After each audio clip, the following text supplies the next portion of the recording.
den her korte video, der vil jeg simpelthen tale om min yndlingsmodel af dem alle, når det handler om kommunikation, dialog og samarbejde, nemlig Game Master-modellen.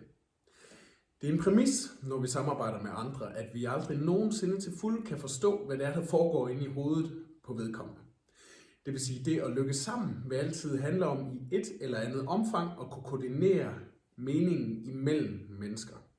Det vil sige, at i stedet for at forvente, at andre kan læse mine tanker, eller jeg skal forsøge at læse andres tanker, så bliver vi nødt til at finde et fælles sprog for, hvad det er, vi skal lykkes med sammen, og hvordan vi gør det.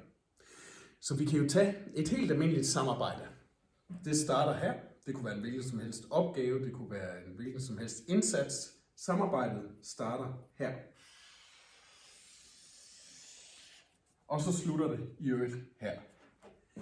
Nogle gange genkender jeg det også fra mig selv, at man kan have lyst til bare at kaste sig ind og tage hul på opgaven. Se hvad der sker. Vi har jo masser af erfaring, siger man muligvis til sig selv, så vi kan jo godt løse den her opgave ved bare at gå ind i den. Og i vores rygsæk har vi jo al vores erfaring og al vores faglighed, så det skal nok gå, hvis vi bare sætter gang i samarbejdet, og så ellers ser hvad der sker. Måske du kan genkende det scenarie fra din egen hverdag. Game Master-modellen. Den har en klar holdning til, hvordan mennesker finder og koordinerer mening med hinanden omkring sådan et samarbejde. Og til det formål, så introducerer Game Master-modellen 2 niveauer. Jeg har allerede introduceret det første. Det er det, man kalder indholdsniveauet. Det her, vi taler sammen, finder løsninger, stiller hinanden spørgsmål, bringer vores opgave videre. Og i tillæg, så taler Game Master-modellen om et metaniveau. Det vil sige et niveau, der på en eller anden måde er løftet væk fra den praksis, fra det niveau, hvor vi ellers bare kører afsted med opgaven. Og Game Master-modellen, den vil virkelig minde os på, at i stedet for bare at tage hul på opgaven, så er der enormt meget værdi i, at vi samtidig har aktiveret et metaniveau, der på en eller anden måde, som en eller anden form for software, vi har installeret i baghovedet, hele tiden holder øje med, hvad det er, der sker nede på indholdsniveauet. Og Game Master-modellen vil nemlig gerne opfordre os til at koordinere det, vi laver hernede, i stedet for bare at gøre det.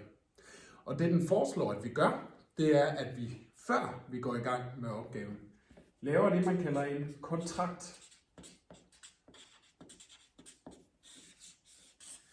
Og det er altså ikke i klassisk juridisk forstand, vi taler om kontrakt. Det er mere psykologisk kontraktagtigt øje med. Det vil sige, at før vi går i gang, så får vi altså lige et fælles billede af, hvad det er, vi skal i gang med. Her får vi lige talt om formålet. Hvorfor er det, vi går i gang med det her? Her får vi lige talt om der er et eventuelt tidsaspekt i det her. Altså, hvor lang tid har vi til det her? Hvad skal vores forventninger være til det? Det er også her, vi får talt om eventuelle roller. Det vil sige, hvilken rolle har du, hvilken rolle har jeg i forhold til det her samarbejde. Det er her, vi også kan tale om, hvad er det for et konkret udbytte, der skal være, når vi nu er færdige med opgaven herhenne på den anden side. Så selvom det kan lyde så vanvittigt simpelt, så glemmer jeg det fra tid til anden også selv, men virkelig at minde sig selv på vigtigheden af, at før vi begynder på noget, så skal vi have et fælles billede af, hvorfor vi skal begynde på det, hvordan vi går til opgaven, hvad vores roller er, hvad tidsaspektet eventuelt er, og hvad de konkrete forventninger til et udbytte er. Nogle gange så er det jo sådan nogle tanker, der bare lever inde i vores respektive hoveder, det vil sige, så forventer vi måske også, at den anden, vi skal samarbejde med, har fuldstændig det samme billede af os selv omkring succeskriterierne. Men det der med at få sagt det højt, har den dobbelte bonus, at 1, så får vi et skarpt billede af, hvad det er, vi sigter efter, men 2, vi får også øje på, om vi har forskellige perspektiver på den opgave, vi nu skal løse sammen. Og i så fald også få koordineret et fælles billede af, hvad det egentlig er, vi skal lykkes med. Det er der også den kæmpe store fordel ved at gøre, at når vi så går i gang med at løse opgaven, så har vi noget at sigte efter. Så det vil sige, når vi så kommer i tvivl omkring, hvordan opgaven skal løses, så kan vi stoppe op. Og så kan vi lige gå på meta-niveauet igen og lave det, man kalder en timeout. Som egentlig bare er en form for stop-up, en form for evaluering. I stedet for bare at klø på og risikere at gå ud af alle mulige sidespor, som ikke er hensigtsmæssige for opgaven, Så lige stop op et øjeblik og genbesøg formålet. Det vil sige, bevæger vi os stadigvæk af den rigtige vej, eller er vi stødt på ting, som var uforudsete, som gør, at vi skal måske tage nogle centrale aspekter af opgaven op til genovervejelse, eller hvordan er det i det hele taget lige det går med vores samarbejde om den her opgave. Så sådan en slags hygiejnetjek på formålet.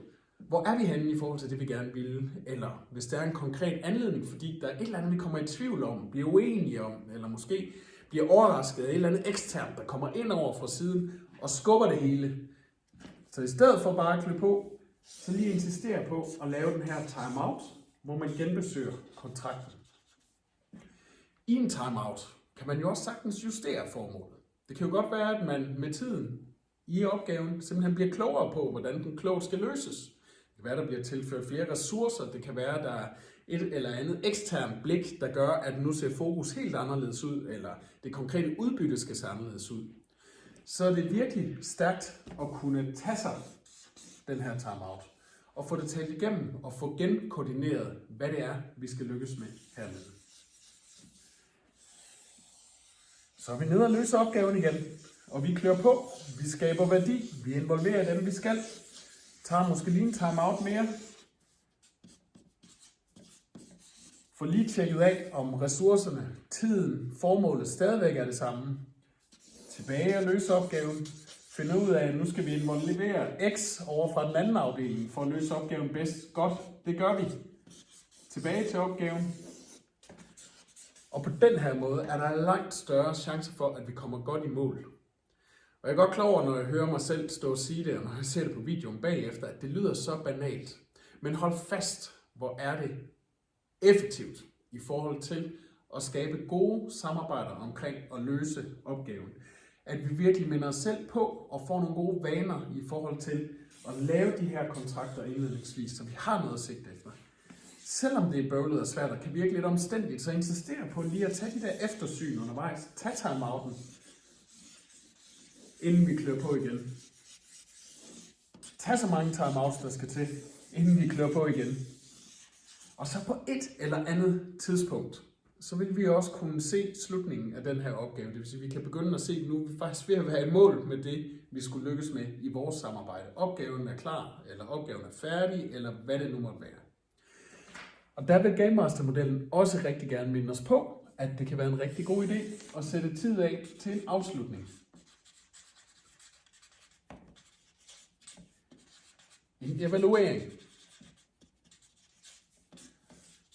Og her skal der være den første til at indrømme, at det kunne jeg godt selv blive bedre til nogle gange. Når man er i slutningen af et samarbejde, så er det jo ikke altid, at man lige har overskud eller energi til at tage de der mere principielle snakke. Og vi er måske også ved at være i mål med opgaven, så giver det ikke lidt sig selv, at vi er, hvor vi skal være. Så hvorfor i alverden skal vi sætte tid af til omstændig metasnak? Men der er simpelthen så meget guld i at insistere på at tage den her lidt principielle afslutningssnak. Der er 2 formål som minimum. Du kan sikkert tænke med at finde flere, men det ene formål er at simpelthen bare kigge tilbage på kontrakten. Det vil sige, at vi er i mål med det, vi skulle i mål med. Check. Fik vi løst opgaven på en tilfredsstillende måde? Check. Det er også der, vi kan få øje på, hvordan hele samarbejdet er gået. Det vil sige, lægge et evaluerende perspektiv ind. Godt, så hvordan er vi blevet klogere på, hvordan vi eventuelt næste gang løser den her opgave, med de erfaringer, vi nu har gjort os i forhold til den her opgave. Det er også her, vi kan gøre hinanden klogere på, hvordan samarbejdet fungerede. Så det vil sige, Jakob, hvordan var det at arbejde sammen med Jakob? Jamen, jeg vil nok sige, til næste gang, vi skal lykkes med den her opgave, så ville det være rigtig godt, hvis vi kendte ressourcerne på forhånd. Eller det ville være rigtig godt, hvis vi også kendte forventningerne fra X, Y og Z fra start.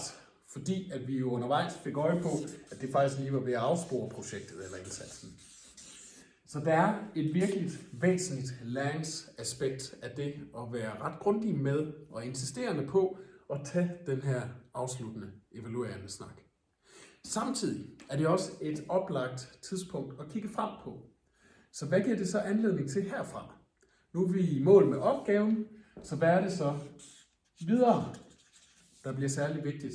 Hvem er det, der skal involveres herfra? Hvem er det, der lige skal have mailen om, at vi er i mål? Hvem er det, der ellers ville have glæde af at høre fra os i forhold til de ting, vi i øvrigt har fundet ud af i forhold til det her?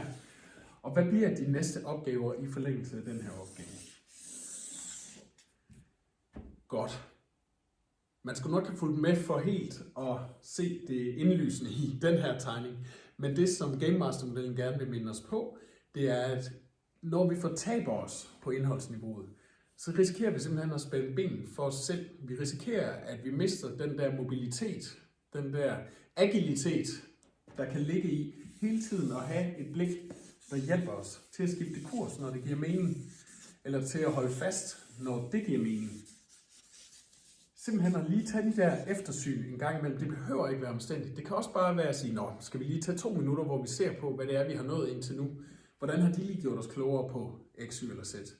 Så det behøver ikke være omstændigt, men simpelthen bare den der insisteren på, at mens vi gør det, har vi lige lidt ressourcer samtidig på et metaniveau, der hjælper os til at tage de pauser eller evalueringer eller justeringer undervejs, som opgaven har brug for.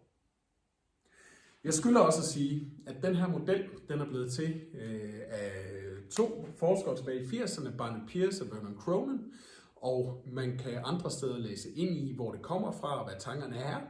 Her har det bare lige været intentionen at lige præsentere, hvordan at Game Master-modellen kan bruges ret effektivt, hver eneste gang mennesker skal lykkes sammen, for netop at få det her fælles blik af, hvad er det for en opgave, vi skal løse?